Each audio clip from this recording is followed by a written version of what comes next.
اعوذ باللہ من الشیطان الرجیم، بسم اللہ الرحمن الرحیم۔ ناظرین، آج ہم بات کریں گے کہ پاکستان کا پارلیمانی نظام کیسے چلتا ہے، پارلیمانی نظام کو چلانے والے لوگ کون سے ہوتے ہیں، اس کے پارلیمنٹ کا ممبر کیسے بنا جاتا ہے، اور اس کی تمام تفصیلات آج کے اس ولاگ میں آپ کے ساتھ شیئر کریں گے۔ ناظرین، پاکستان کو اس وقت مین جو وفاق کے اندر جو پارلیمانی نظام چلا رہا ہے وہ ایک نیشنل اسمبلی اور دوسرا ہوتا ہے سینٹ۔ ناظرین، سینٹ کو ایوان بالا کہا جاتا ہے اور قومی اسمبلی کو ایوان زریں کہا جاتا ہے۔ ناظرین، پارلیمنٹ کسی بھی نظام کو چلانے کے لیے، جمہوری نظام کو چلانے کے لیے بہت کارآمد ثابت ہوتی ہے۔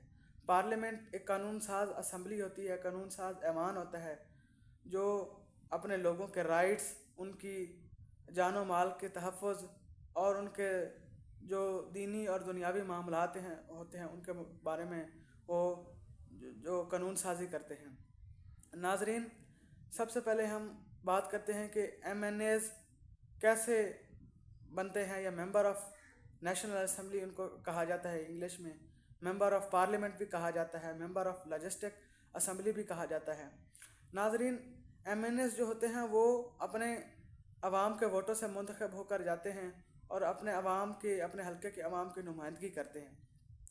ناظرین، اس وقت پاکستان کو 296 ایم این ایز چلا رہے ہیں، جن میں 75 ایم این ایز مخصوص نشستوں، مزدوروں، اقلیتوں اور عورتوں کے لیے مختص کیے جاتے ہیں۔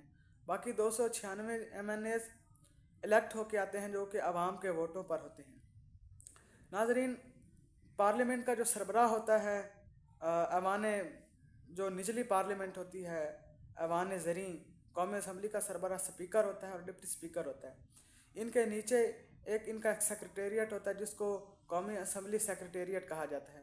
ناظرین، قومی اسمبلی سیکریٹریٹ بہت سارے معاملات کو چلاتا ہے، قانون سازی کرتا ہے ایم این ایز کے ساتھ مل کر۔ ایم این ایز جو بھی سمری بل پیش کرتے ہیں وہ ان کے اوپر عمل درآمد کرتا ہے اور ان کو عوام تک، ایگزیکٹو تک اور جوڈیشری تک پہنچاتا ہے۔ ناظرین، اب بات کرتے ہیں سینٹ کی۔ سینٹ ایک خود مختار ادارہ ہوتا ہے جس کو چیئرمین سینٹ چلاتے ہیں، اور ان کے نیچے ڈپٹی چیئرمین سینٹ ہوتے ہیں اور چند ایک چیئرمین اسٹینڈنگ کمیٹیز کے مختلف، وہ حکومت اور اپوزیشن دونوں کے ہوتے ہیں، جو اس نظام کو، جو سینٹ کے نظام کو چلاتے ہیں۔ ناظرین، سینٹ صوبائی اسمبلیوں کے جو ممبران ہوتے ہیں، ایم پی ایز، سینیٹر جو ہیں وہ ان کے ووٹوں سے منتخب ہوتے ہیں۔ سینٹ ڈائریکٹ عوام کے ووٹوں سے منتخب نہیں ہوتے۔ سینیٹر بننے کے لیے کسی پارٹی کا ممبر ہونا ضروری ہوتا ہے اور وہ پارٹی کے لوگوں کی منظوری سے ہی سینیٹر بنا جا سکتا ہے۔ اس کے بعد سینیٹر وفاقی وزیر بھی بن سکتے ہیں اور وفاقی کابینہ کا بھی حصہ بن سکتے ہیں اپنی حکومت پارٹی کی وجہ سے۔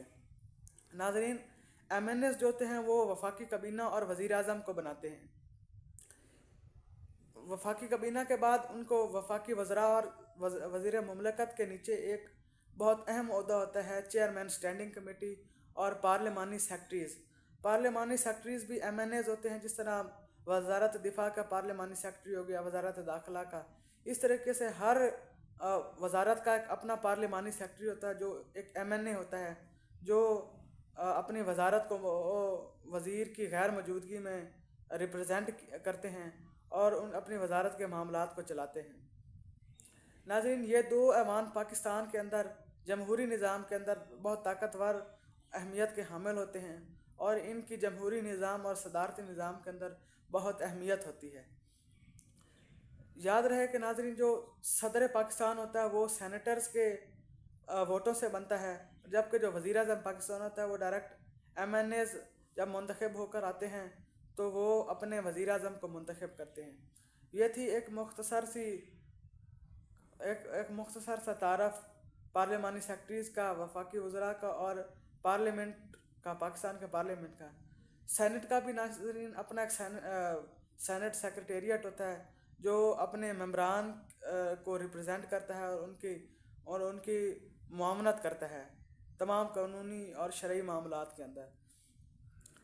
سینٹ سیکریٹریٹ اور نیشنل اسمبلی سیکریٹریٹ کے جو سیکٹریز اور افسران ہوتے ہیں وہ Pakistan civil services federal public service commission سے آتے ہیں، اور ان کی تعیناتی اور یہ پرماننٹ سرکاری ملازمین ہوتے ہیں. جبکہ جو ممبران ہوتے ہیں سینٹ کے ممبران 6 سال کے لیے منتخب ہوتے ہیں. سینٹ کے الیکشن ہر 3 سال کے بعد ہوتے ہیں، جبکہ ایم این ایز اور نیشنل اسمبلی کے جو الیکشن ہوتے ہیں وہ 5 سال کے بعد ہوتے ہیں. اگر آپ کو ہمارا ولاگ پسند آیا ہو تو کمنٹ میں اپنی رائے کا ضرور اظہار کیجیے. اللہ حافظ.